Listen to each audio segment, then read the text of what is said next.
Thank you very much for staying with us here on Flu 94.9 FM. It is the second half of the platform this morning. I told you when we return, we will be speaking with another person who understands better. I have joining me virtually Chief Ralph Egbu, former Secretary to Abia State Government. My pleasure having you on the platform this morning. Yes, it's my pleasure. Happy weekend to our listeners. Thank you very much. Let me start off this way. Kindly assess the state of the state, if I would put it that way, ever since the current government was inaugurated on the 29th of May. Obviously, yesterday made it a month. So, under the leadership of a new person in the state, we've seen numerous changes and decisions here and there. What is your assessment of all of these at this very moment? Well, speak for Abia and Abia development. I would think that OT deserves some commendation. He hasn't moved very hastily like would have been expected from some quarters. He has shown plenty of caution, calm, and deliberateness. That should count for him.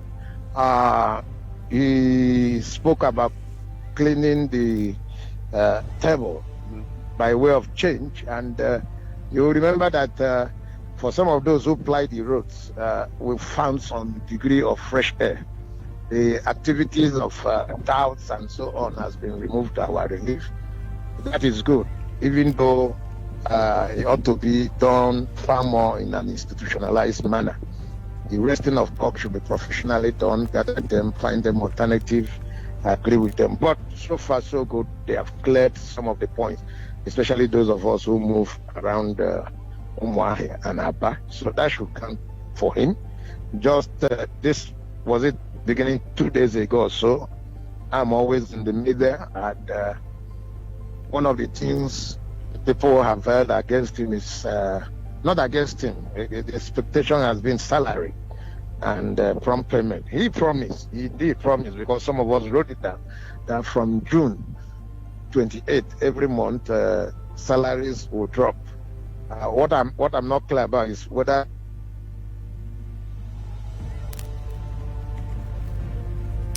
apparently we've lost contact with Chief Ralph Egbu, and I will call back. I will do that one again. Stay with us.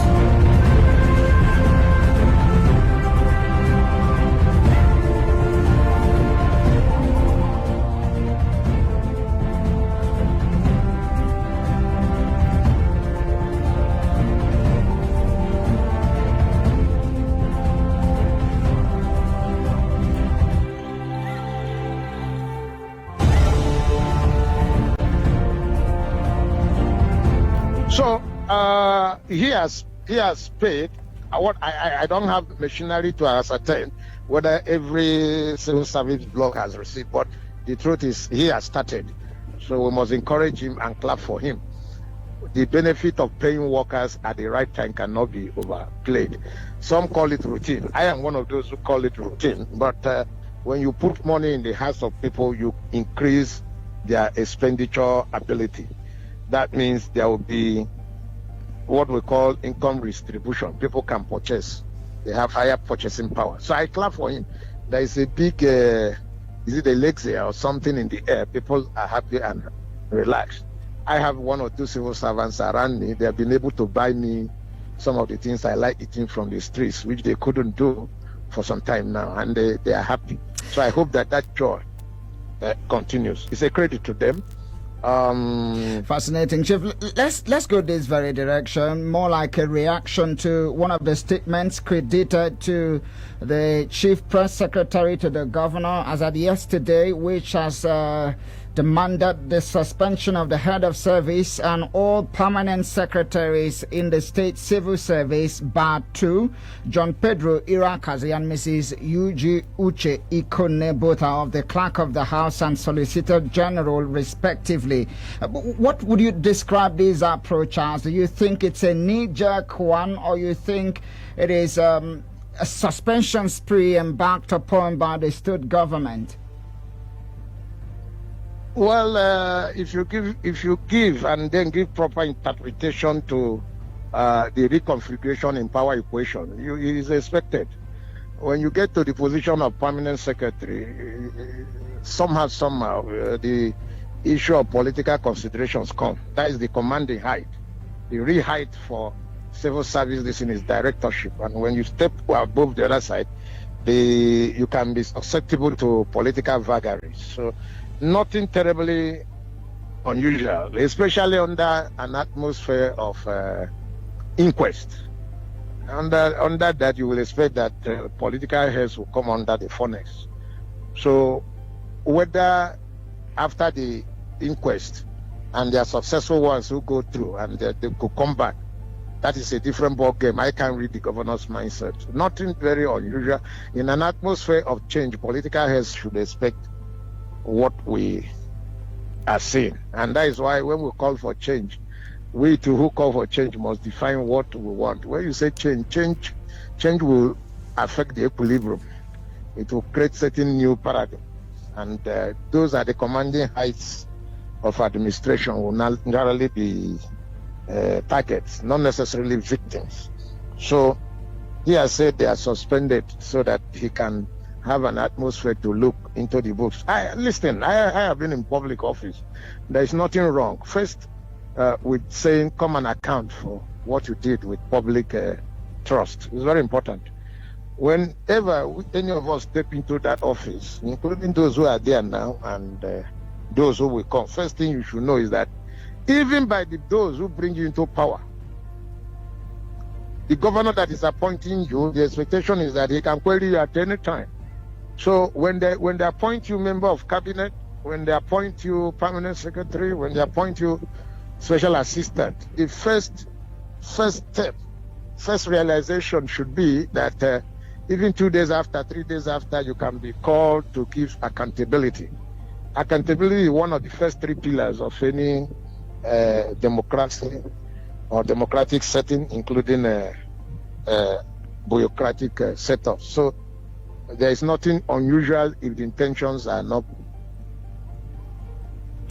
I mean, you, like you mentioned, you are someone who's been at the citadel of power. In fact, you have been inherent in there, and it means you are at home with the processes in terms of making such decisions on going that very direction. And what people are arguing is that the governor may not have taken the right decision, the right approach or the processes, exhausting internal mechanism before going on this very voyage. Do you think... Which voyage? Because there are two issues. Which voyage? I'm talking about the suspension now. Some are thinking that there are internal mechanisms within the civil service before you can get to the point of suspending these persons, that there should have been processes followed by the governor. Well, in power equations, you must, I agree, there are processes if things were normal, but you must accept that governor and president, to some extent, have some degree, what do they call it, of executive powers. It's not a title, but when we misuse it here, when we say executive chairman, but there are certain positions on the hierarchy that connect some inherent powers inside them. What he said was suspension. He didn't say sacking. And he was conscious of that, I guess. That is why he says suspension. Otherwise, he would have had so many facts to sack 1, 2, 3, or 4 who are deeply politically entrenched. We all know these things. We belong to the system. I don't subscribe to that, political interference, and that is why I thought he, as a governor who has had over 3 months to stay, must have had so many things. Yes, some will be outlandish, over garnished, to achieve purposes, but it doesn't mean that they don't contain some air of truth that can be unearthed. So a governor has certain information that can make him move in a given direction, given what is at stake. If, like I see, there's a totally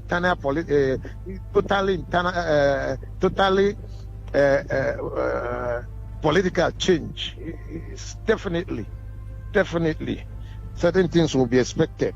But you see, you can see that he's conscious of overreaching by saying they are on suspension. That means as you go, certain things can take their shelves. And I believe if there are people who have lived overboard, this is the time. Okweme and Shagari were arrested. And I like Okweme. He's a man I met, over humble. He didn't fear people. When I stepped to his house, I saw only one policeman, an orderly. And he came out and served me very fresh pami and was talking to me. And that was the first time he was meeting me. He didn't know whether I was the hired killer. And something registered into me. I said, this is the man who went into public office and did the right thing. And he felt he never offended anybody. And that he was ready to account, whatever is the circumstances. So, in this case, it's our for accountability, all we have been doing. And I want to believe he is conscious. The governor now talking about the because he said suspension. That means I'm not taking arbitrary action. Let me do certain things, clear the way, and then see how we move. Then, as we go on, some people's word will be proved by this process. That is what I believe. Some people's word sometimes is good. Scrutiny is good. It's not a bad thing. Especially in our kind of system, we have different kinds of impunity. You see, sometimes we just look at the product and we don't want to complain. I have been in the system, and I've been a stickler for thoroughness. Politicians, my co-politicians who have abused the process, and the bureaucrats themselves have allowed themselves to be dragged into the mud. That is the truth. And when I do see it, I used to pity them. I said, you should have the pillar of neutrality. You should have the take the safeguard of neutrality. I mean, animosity. You shouldn't be. You can be hard and not be seen in the arena, so that you can keep trust. But whether you like it or not, not only in Abia State, I returned from Calabar and they were complaining. Postings that done by governor and his aides, he set up so the civil services in the necessary. And when we collaborate with the negative forces in the civil service to destroy that sacred institution, we create a trust deficit. And when you create a trust deficit, what you are seeing now will be the natural consequences. Remember that when I speak on flow, or anywhere I go, I talk about contradictions and what they can do in a system. You cannot continue to throw up contradictions and not expect to reach some degree of pain. And that is what we are going through. Contradictions will always produce themselves in disturbances, in shakings, disturbing the equilibrium, and that is it. So I hope that out of this, what we are seeing now, we are crying. Not everybody is beginning to talk neck jack. Some are beginning to talk whether it's arbitrary, some are saying processes. The process should begin by those who, when they employ you, you go for training. When I joined the military to serve Abia State, I met civil servants. The driver knew his limits.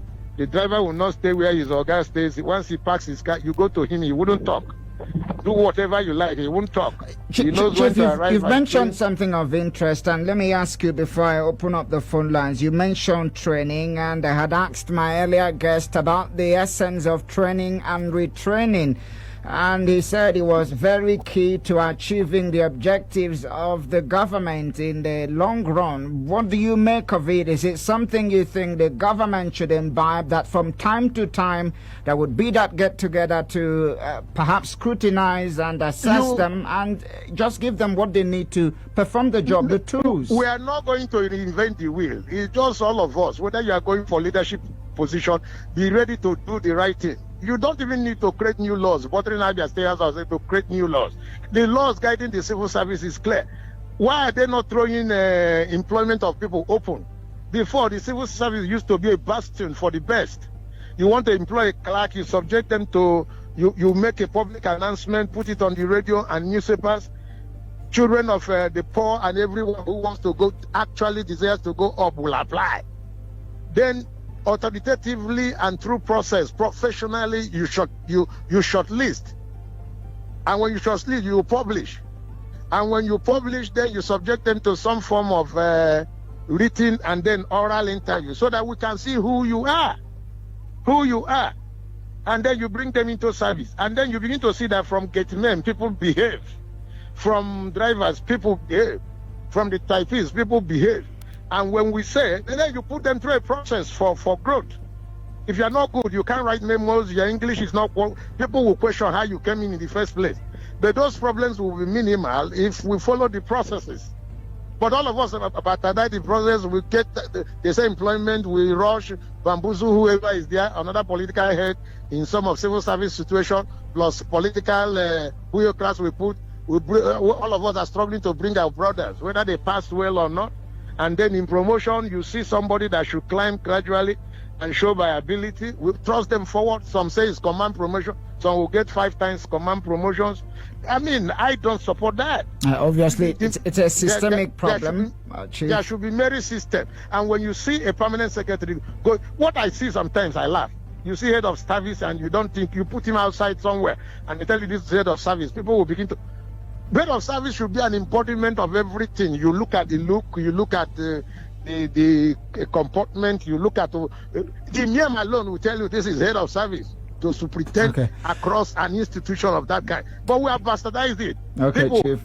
You see civil servants heading strategies and then it's not working. So if change will come by this, who knows? Okay. Contradictions will always check the system, and the intention is to check us back to our senses. I would want you to stay. I would want you to stay on the line while we take calls now. Perhaps you may have 1 or 2 reactions in the end.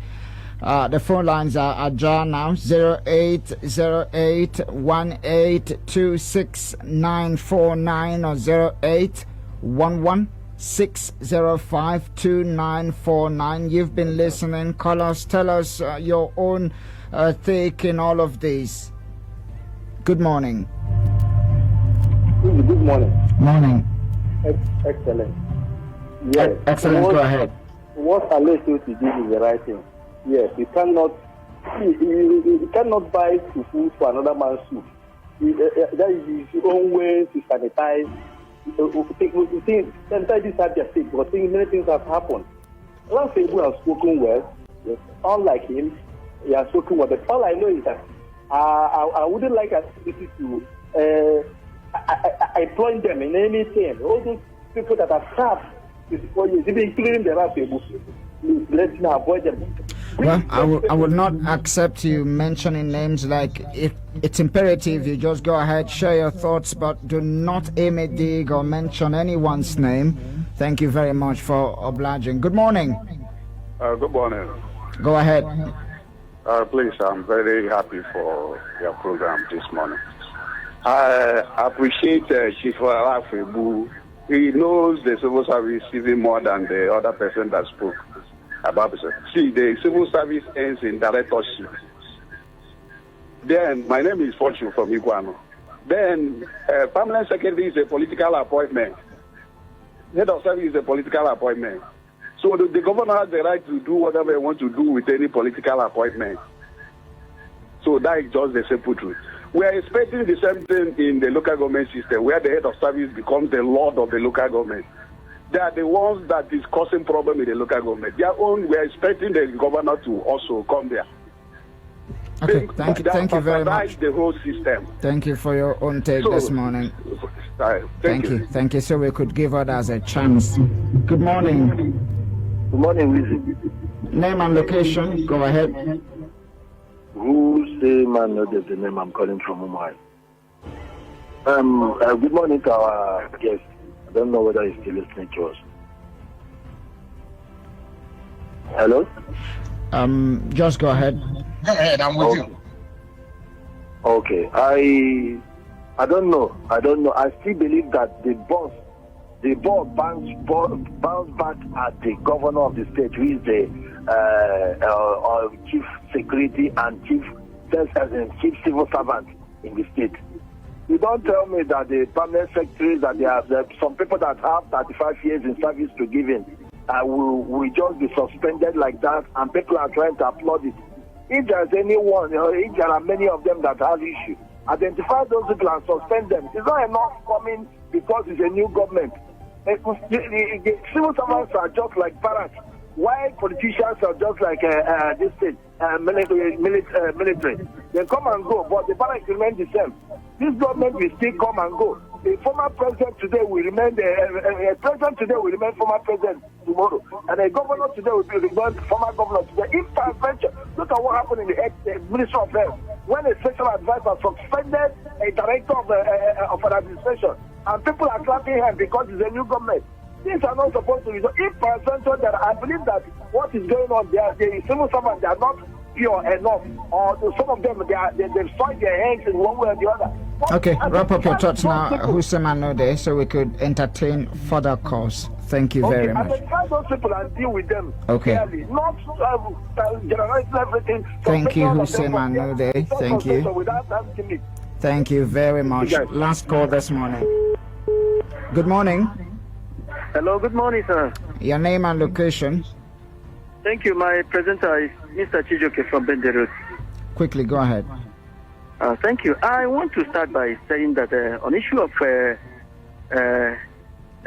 new government in Abia, led by Governor L.S. Choma Oti, I want to say if truly that PDP handed over to him properly the way it's supposed to be, I don't think that we will continue to talk about what we some people feel that is abnormal now.